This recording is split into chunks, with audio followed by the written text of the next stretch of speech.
Ladies and gentlemen, welcome once again to this DDP forum, and we are indeed delighted to host Professor Buhlungu. What generally happens is that Durban tends to lose out on some of these events, and generally when some of the great books in the country are written. And you will know that indeed Prof. Buhlungu's recent book, A Paradox of Victory, COSATU and the Democratic Transformation in South Africa, was quite timeless. The book appeared when public strikes were raging, when blame game in the country was played to the fullest. We know that public anger was growing, especially in the face of what people called unjustifiable violence. Welcoming Prof. Buhlungu. I want to start off this discussion by, in a kind of autobiographical way that will fill some of the gaps in the introduction. So I thought then I should start by talking about why I decided to write the book. Why very seldom do we hear people explaining why they wrote the book, what's the reason, what we're trying to achieve. And so in trying to do that, then I'll talk about, first of all, reflections on my own experiences. In 1987, I was in Cape Town, and somebody said there was an advert for a union job, and encouraged me to apply. And I did apply. It was a union education job. Those were the days when trade union education was a very big issue. The union, at the time, the paper and printing union, had received an amount of money from the sister union, the equivalent union in Finland.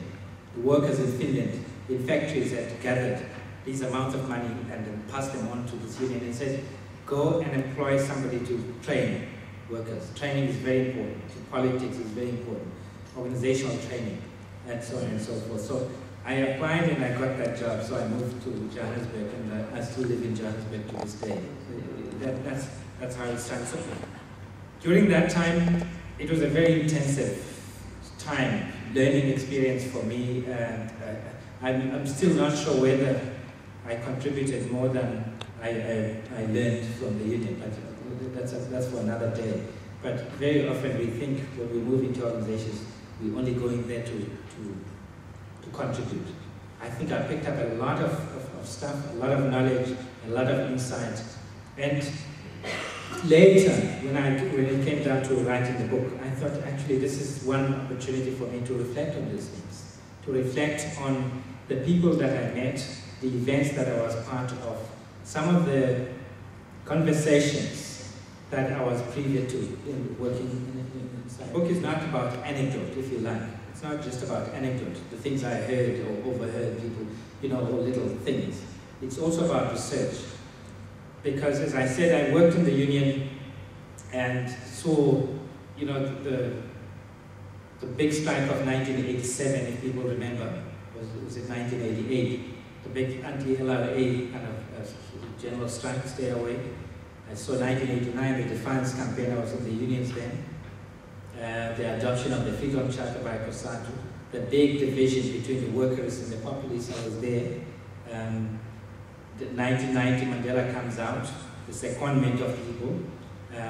The one people that people have remember very well, of course, from video footage is Cyril Ramaphosa next to Nelson Mandela. But actually the first one to be seconded was C.D. Mufamadi, who was the Assistant General Secretary of COSATU at the time. So I saw generations of these kind of people, colleagues, comrades, move out of the movement at the time. I was there. I saw the beginnings of the jostling for power, for position, 1990, 1991. I was there then until I got totally burned out, and I felt guilty about the fact that I actually dropped out of my studies. I was doing an MA at the time. I felt very guilty. I thought I should go and redo the MA or do another one.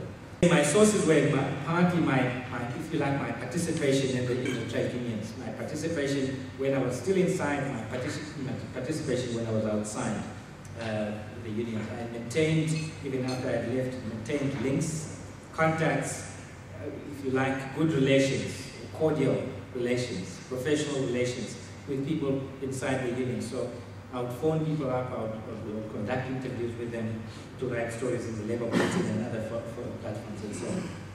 Thanks, Sekele, for that very enlightening talk. From a person who has a very rich history in the labour movement, and I think there were a number of critical points which I'm sure you've taken note of. Starting with the fact that the COSATU of the 80s is certainly not the COSATU of today. That we've moved from ideas of personal sacrifice to personal benefit.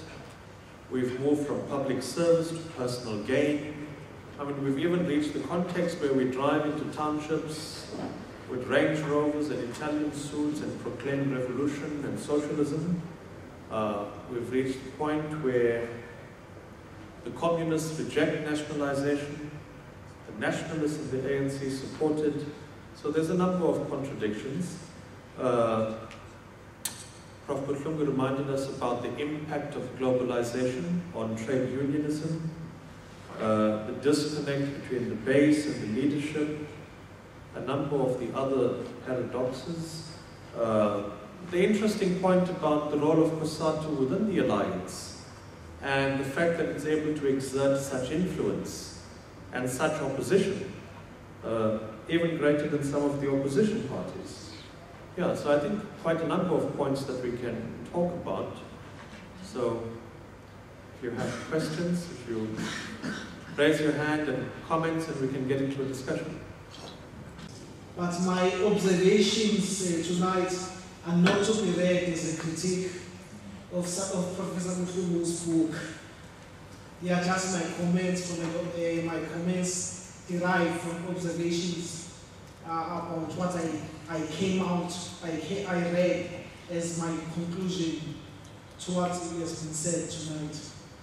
When one reads Professor Buhlungu's speech tonight, one comes out with an understanding that the government, in terms of the strike, the government had a clean slate, the unions had a bad slate, but the real people who were in an ugly state were the strikers themselves. I find this to be problematic, and today at Heaven's Advocate I would say nobody has ever analyzed the context under which the strike occurred. The context under which the strike occurred, the pressures that were on the strikers themselves. Nobody has analyzed the fact that the strike occurred at a time when South Africa was losing 1 million jobs, to add on the number of millions and millions of people who are unemployed, and the pressures this put on those who are employed, because the unemployed in South Africa are supported not by the state, they are supported by the employed members. Professor Buhlungu is educated enough to know that a person who is employed supports at least 5 unemployed persons in South Africa.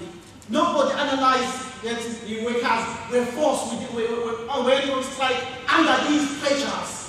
To support more people, there was high unemployment, food prices went up.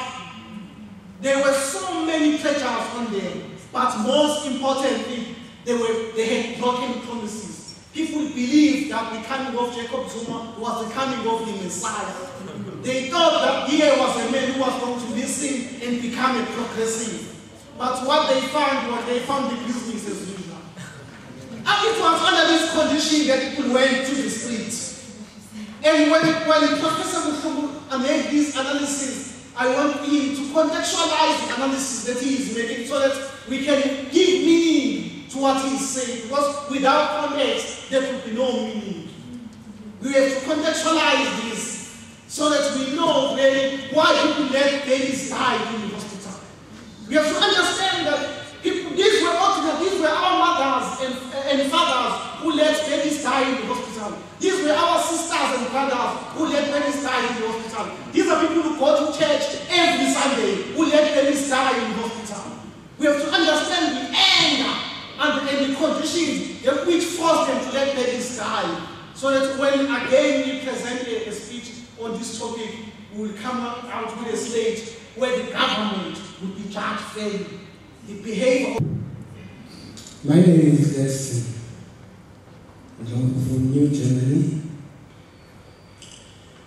I will say a comment that having a person like Mr. Buhlungu to write our historicities and be brave and short, because that it shows how we were in 1980s to 1990s.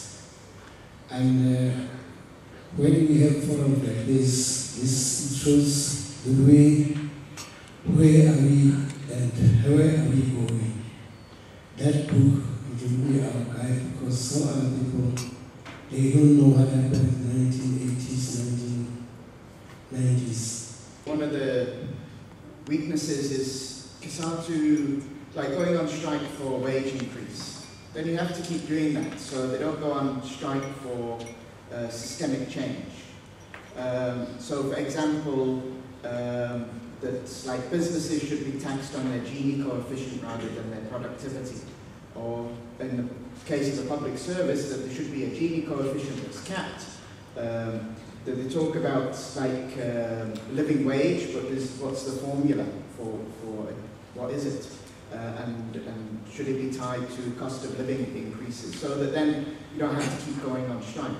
Another weakness is that they don't reach out to mobilize with social movements and get sort of general support, so that they could have a stronger strike and it could be over with quickly.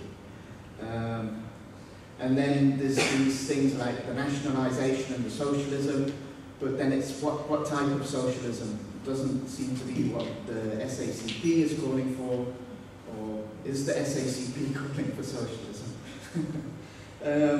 And then the other thing is like this: should they be in the alliance? What do they get from being in the alliance? What would they get from leaving the alliance? I'm glad you raised the question about strikes over wages. There's a whole range of other issues. Climate change is one of them.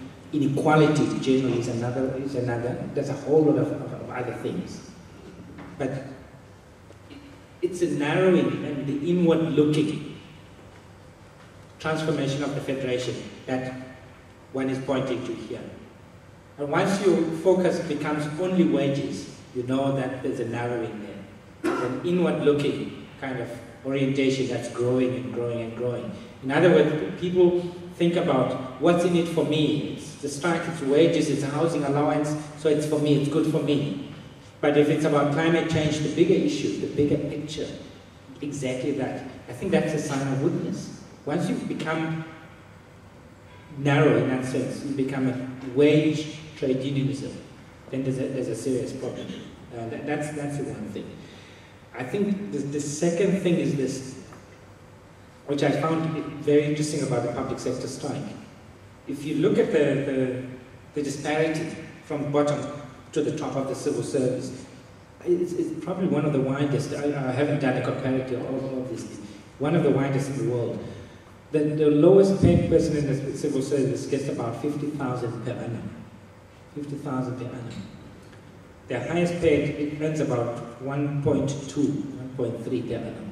I mean, that's what we're talking about. And yet, there wasn't any debate, and none of the unions, not COSATU, none of its affiliates, none of the other people brought out this question about the disparity that actually, you've got to narrow the disparity first of all. Otherwise, you're simply pushing everything up. If you ask for 7.5 or 8.6%, whatever, the guy with 1.2 million also gets, 8.6%. So the disparity, you're just pushing things up. You're not raising a fundamental question about inequality. That's the thing. That's the thing. So